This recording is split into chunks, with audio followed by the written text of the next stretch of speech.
we also got to do one more thing. Oh yeah, worst of the year. We're all gonna pick our worst movie of the year. Is it just right. one? Just one. Yeah. Okay. All right, Anthony, what's your worst film of 2023 so far? Ironically, it was a movie I was excited about because it put together two fun genres of science fiction and dinosaurs. Adam Driver's film 65. Come 65. on, man. I walked into that movie like, you know what? Maybe it'll be fun. This is terrible.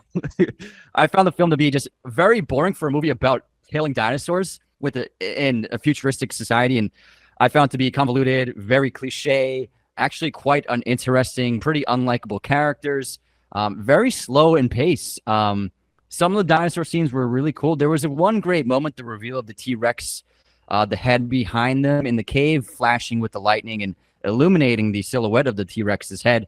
That was my favorite moment of the film, but there's a lot of just like lack of anything making sense most of the time. And I've walked out of that theater just with like a bad taste in my mouth. Like, God damn it. How did they mess that up? Just make Adam Driver killing dinosaurs. It seems to like work on paper. Ultimately, it was just a huge disappointment. Even though I had modest expectations, I was like, that's got to be the worst one of the year so far.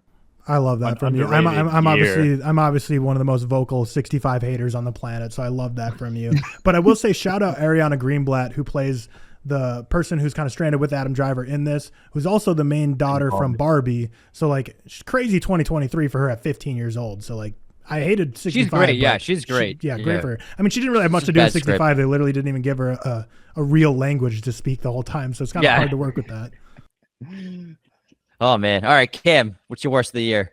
My lowest of the year is the incredible Ghosted, starring Chris Evans and Ariana. You actually watched it? Oh, my God. Ana de Armas, not Ariana Grande. Canceled. Why am I canceled? Getting them confused. Oh, God. I don't know. Yeah, whatever. Bad movie, ass movie. Just fake. Gotta be money laundering. Just get a bunch of friends. This is like just as bad as like Adam Sandler making a movie company so his friends can go take a vacation for 5 days and pump out the wrong Missy or some shit like that. It's just awful movie. I really hated it. Just so fucking stupid. God damn it. I love Ana de Armas. I love Chris Evans. It's not good. It's not worth watching. It really isn't. But it's funny to hate on TikTok because a lot of people apparently enjoyed that movie. So who knows? I watched the staircase race and staircase chase, and I was like, I'm not watching this movie. Yeah, it's impressive to try to make Chris Evans unathletic or like have asthma. Like he's ripped. It's like what? It's kind of like it's exactly like in Barbie when they're like when Helen Mirren's voiceover is like, note to producers, don't make Margot Robbie deliver these lines or whatever. But in Ghosted, they like genuinely try, and they're not even like aware that Chris Evans is like literally the sexiest man alive last year and just jacked out of his mind. They're like he can't run. He's just incapable of running. Yeah, funny bad movie. Really bad. Good pick. George, you're up.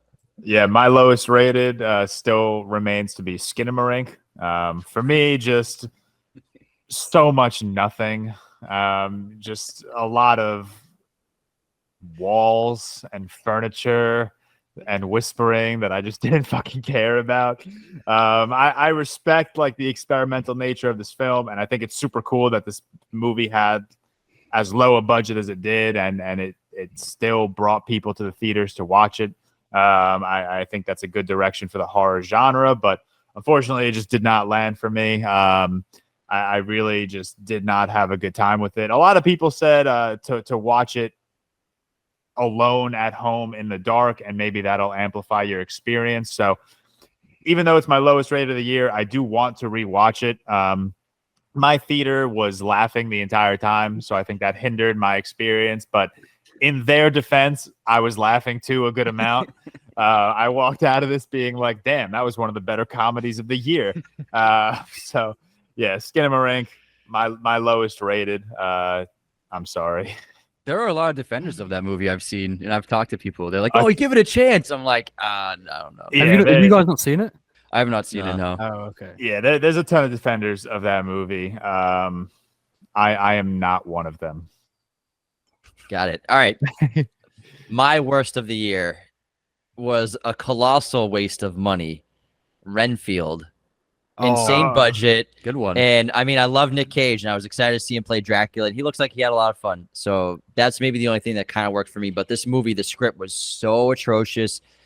It was just not fun. It was not scary. It was also, you're releasing a Dracula movie in April. It made no sense, but I think we understand why.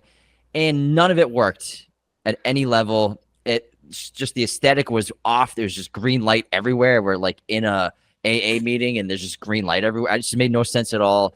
Aesthetically, tonally, the writing, the acting, it just was not a very good movie at all.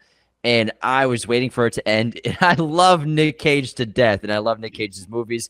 He introduced the movie too, so I was so excited about it. My expectations were medium. I'm going to shut my brain off, have some fun. And I couldn't even have fun with my brain shut off. That's how bad it is. So Renfield, 0 stars, honestly. It was a weird movie. It felt like an NCIS episode half the time. Yeah, it felt like I was watching Network so TV. odd. I thought I was watching NYPD Blue. Yeah. It was so What a weird bad. movie. I hated Aquafina in that as well. Her character was like, What is going on? The storyline with her sister, and I was like, bad. what is happening? And then the third act of that movie with the gangsters, oh, I was like, what is it? I was like, what is this? How did this get greenlit? I feel bad for Nicholas Hoult too, because he's lost it on so many big roles like Batman, Superman, probably Yes, Bond that. here and there. He was going And to be then- Gabriel in Yeah. Mission Impossible. Yeah, exactly. He was gonna be the Mission Impossible villain, but he had to do the great, and then he did this, and it's like he is so wasted in this because he's such a talented guy, and the character of Renfield in this, terrible character. yeah, I agree. Great pick. Great pick. So my lowest, I imagine, at least the ReelTok guys will probably think it's a certain MCU film, which I absolutely hated. However, that provided some funny memes with the round potato looking whatever. So I'm not going to pick that because there was fun to be had because of how bad it was. I'm actually going to go for Flamin Hot Cheetos, whatever. No Flamin Hot slander. Come on. No Flamin Did you Hot like it? Oh no, yeah, sorry. slander. We respect Flamin Hots. Yeah, it was like, I just think it's absolute nonsense. It's literally a made-up rags to riches story to sell a false American dream. I think regardless of its inspiring story, it's literally an advertisement, and I hated it. And I think, like, when it comes to the worst of the year, there's a few low-rated ones I have, like Ant-Man and Quantumania, for example. But I laugh at that. I actively hated Flaming Hot because I think I disagree with everything it stands for. I think it's an ego-boosting advertisement for the executives of the company.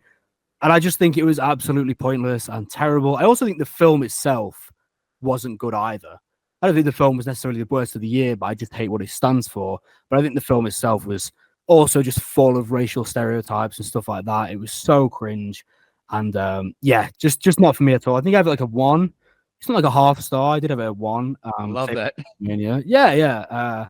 But definitely the worst of the year for me. I know people that liked it. I think it has like over a 3 on Letterboxd.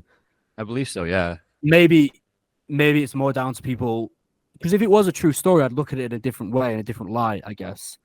But for me, just knowing the story, I just think it's just nonsense. I just disagree with the film. Don't like it Yeah, at all. when I found out that it wasn't a true story, I decided like I didn't want to watch them. Like, then what's this? What are we doing here? If it's not really based on actual facts, or maybe some like, yeah. You can work for that company and you can make it from the small guy, which apparently he did. To be fair, I think the main actor worked as like a janitor and then worked his way up to like a marketing exec or something like that. Just make a film on that. Make a film on that. We don't need a film about how he invented something that's not true. And I think that's where the authenticity goes down. That's why I disagree with the film, because it could have been done. That guy still, like, he still stands by that he made it. Like the actual guy, he's still like, and it's been disproven like a million. Wow, he- really? He still Wow. believes it, and tells Crazy. people he made it. So to him, it's a true story. All right, Tyler, wrap us off with your worst of 2023 so far. This has been fun because we all had different ones. Like, this is fun that we all have fresh worst of the years. And for me, it is Winnie the Pooh, Blood and Honey. So I can't believe you watched. I still can't believe you watched that. To be fair, we all Did said you we'd see that watch in a it. theater? You sat no, there. Did you go to the I theater did for not that? go to the theater for that, thankfully. It clocks in at a 0.2 out of 10 on the year for me. Half-star review. The only reason it's not a 0.1 is 2 reasons. I say 0.1, which is the lowest of low. I don't go zeros. For like repulsive movies, that thing just should not be made. This movie for the first 15 minutes had me intrigued to think this might be like so bad it's good territory that a lot of horrors can fall into. But immediately that rug's pulled out from under you and it's just so bad it's bad. And it's just nothing here to latch on to. I don't know what I would do if I like was given the IP to Winnie the Pooh because it got freed up so people were allowed to make movies. I wouldn't do this. I would do anything but this. And this is the worst of the year, which I'm thankful for because before that it was Fool's Paradise and I love Charlie Day. I just hated that movie. So I'm thankful like Charlie Day, you don't have to be in last anymore. So thank you to Winnie the Pooh, Blood and Honey for saving my boy Charlie Day. Winnie the Pooh, Blood and Honey was when that got announced, it like started the trend of all these childhood stories being turned into horror. There's so many of them coming out now and they're all going to be terrible. I'm not watching that film. Yeah, there's a bunch. We said we'd watch it as well. Honestly, someone rating a movie as low as a 0.2 out of 10 makes me want to watch it even more. Because now I'm just curious. Now I don't want to put myself through that. That's the thing. Like a lot of these movies, like I only have 28 watches of 2023 movies because I'll see a trailer and I'll be like, I don't want to watch that. So then I'll watch like a great movie from the past. We see a lot of old movies or at international theaters, though. We go to the New Bev a lot. Yeah, the New Beverly Cinema, Tarantino Cinema in Hollywood, they play only old movies. And they project on film only. So we've been going there almost weekly for the past several months. So we actually been watching like a lot of classic films in the cinema, which is so much fun. And something like Tron Legacy. But I mean, the public domain's lifting on so many pieces of literature in the past that people are just like, fuck it, let's make a crazy movie about Winnie the Pooh.